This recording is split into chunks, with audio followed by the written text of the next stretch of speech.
भगवद गीता पढ़ी है आप लोगों ने? एक है ज्ञान, जिसको बोलते हैं ज्ञान योग। उसका अल्टीमेट एम क्या है? ये रियलाइज करना कि ये जो साउंड ऑफ साइलेंस है, इसको ब्रह्मन भी बोलते हैं। ब्रह्मन मीन्स द सुप्रीम रियलिटी। आत्मा भी इसी को बोलते हैं, परमात्मा भी इसी को बोलते हैं। इसी के अलग अलग नाम है। ओम बोलते हैं इसको, ओमकार बोलते हैं। जो गुरु नानक जी ने कहा है ना, एक ओमकार सतनाम, इसी की बात करी है। सतनाम का मतलब क्या?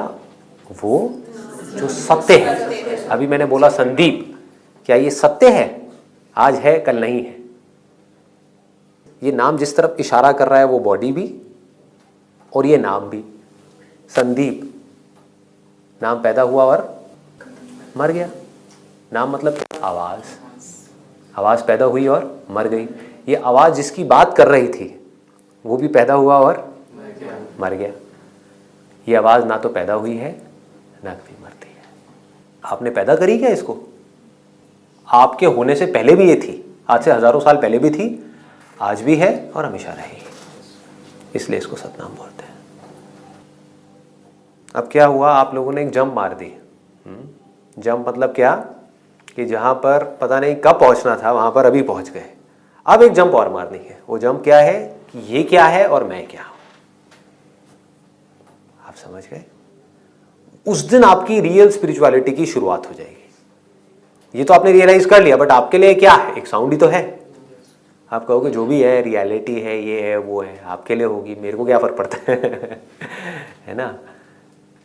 अगर मैं कहूं ये आप ही हो, तो अभी समझ नहीं आएगा ना। इसको समझना है। जिस दिन ये समझ आ गया, उस दिन सारे डर खत्म हो जाएंगे, सारे डिजायर्स खत्म हो जाएंगे, सेल्फिश डिजायर्स। थॉट्स ना के बराबर रह जाएंगे और आप फ्री हो जाओगे।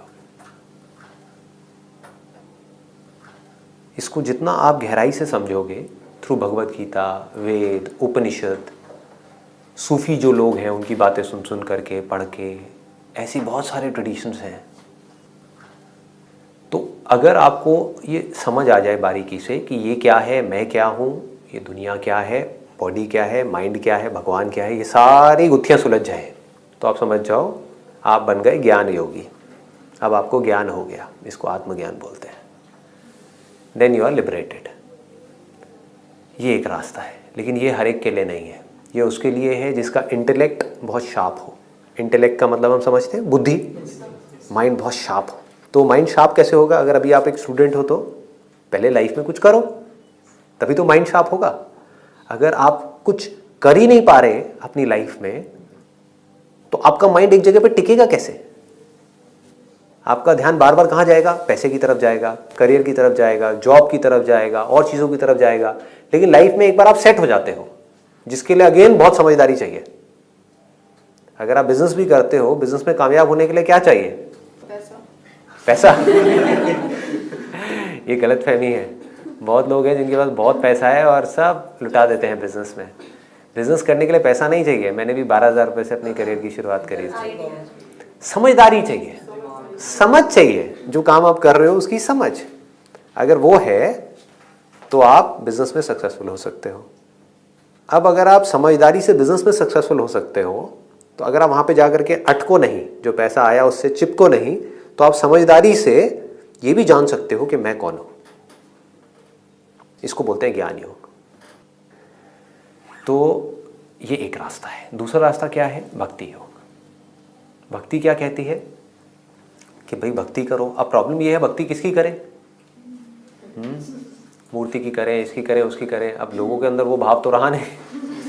क्या भक्ति? टीवी में देखो क्या क्या हो रहा है और क्या क्या नहीं हो रहा है। भक्ति वाले थॉट्स हैं कितने लोगों के अंदर? तो किसकी भक्ति करें? That is a big question mark. तो ये जो साउंड ऑफ साइलेंस है, जिसको भी आपने सुना है, अब यहाँ पर आपके अंदर एक फेथ होना चाहिए। फेथ मतलब क्या?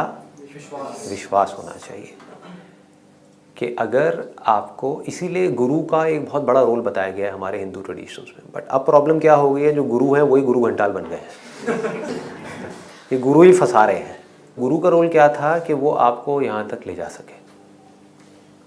गुरु वो जिसके ऊपर आपको विश्वास हो, ब्लाइंड फेथ हो कि अगर वो मेरे को ये कह रहा है तो उसका अपना कोई मतलब नहीं है, ज़रूर उसमें कुछ ना कुछ मेरा ही भला होगा।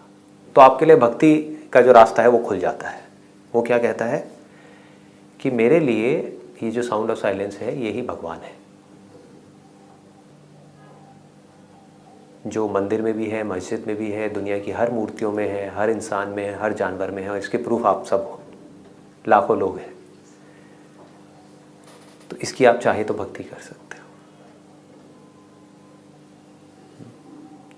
तो जब इस भाव से आप इसके साथ में रहोगे तो ऑटोमेटिकली आपके सारे डर ढह जाएंगे, क्योंकि अब भगवान कहीं बाहर नहीं है। उसके लिए आपको मंदिर जाने की ज़रूरत नहीं है, मस्जिद नहीं, गुरुद्वारे नहीं, चर्च में नहीं जाना पड़ेगा, वो आपके पास ही है। जब आप परेशान हो लाइफ में, परेशान होना ही होना है, लाखों प्रॉब्लम्स हैं, परेशान क्यों नहीं हो गए? जब लगे कि मेरा कोई नहीं है इस पूरी दुनिया में, तब कौन होगा? भगवान होगा। भगवान कौन है? ये जिसको आप साउंड समझ रहे हो, वो आपके साथ है।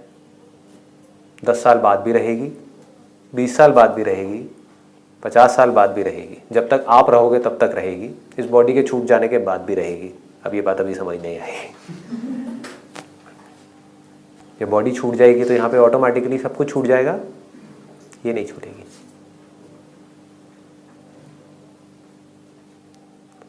तो अब अगर ये भाव आपके अंदर पैदा हो जाता है तो यहाँ से सरेंडर आ जाता है कि जब भगवान मेरे इतने पास है तो कहीं जाने की ज़रूरत क्या है, कुछ किसी से डरने की ज़रूरत क्या है। तो आप क्या करोगे? यहाँ पर अपने आप को सरेंडर कर दोगे, इस साउंड ऑफ साइलेंस के हाथ में अपने आप को दे दोगे, and you will be peaceful. ठीक है जी। लास्ट रास्ता क्या है? कर्मयोग। कर्मयोग का मतलब क्या है? ये बहुत कम लोग समझ पाते हैं कि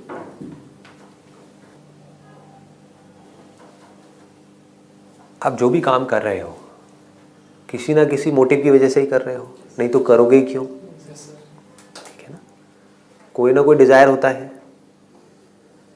तो आपके काम करने की वजह से या तो वो डिजायर पूरा होगा या नहीं होगा। आपकी एक्सपेक्टेशन या तो पूरी होगी या नहीं होगी।